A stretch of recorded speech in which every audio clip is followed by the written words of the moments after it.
You had the grand opening for Bonnerworth, the new complex there, pickleball courts, and there's some other things.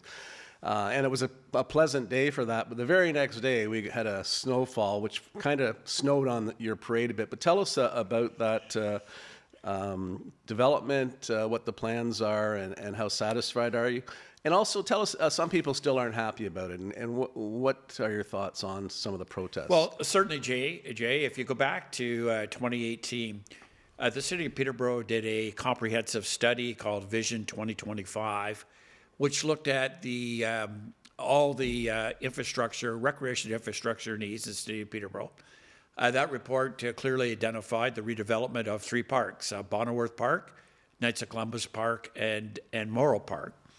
The Bonnerworth Park redevelopment clearly identified the need for pickleball courts, a renewal of the skateboard track that had been put in the late 80s, and of course a new phenomenon called a pump track that many younger people are now participating in.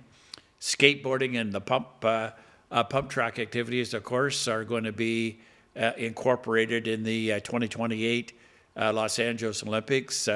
So one never knows. Maybe a future Olympian will be coming out of Peterborough.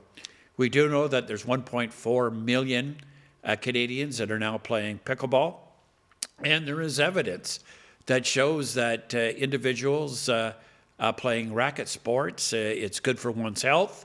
The socialization is very important, and interesting enough, at the opening on November the 8th, there are a number of medical doctors in attendance who have now taken up playing pickleball. And one of them happens to sit on the Kawartha Highlands Public Health Unit. You know, and it certainly has grown in popularity over the years, and you know, we'll see what the impacts will be. We certainly have the venues, and I'm sure your folks involved with attracting events are actively working on that. And Jay, if I could share something with you, there was always some concern about noise levels, and I'll just because I want to get this accurate. It said the noise levels, however, were rather contained to Bonnerworth Park. Sound measurements taken on site with an online sound meter showed that the majority of sound pollution from the park was only within 60 to 80 decibels, approximal to 60 decibels at the pickleball carts. Prolonged exposure to sounds greater than 85 decibels contributes to hearing loss.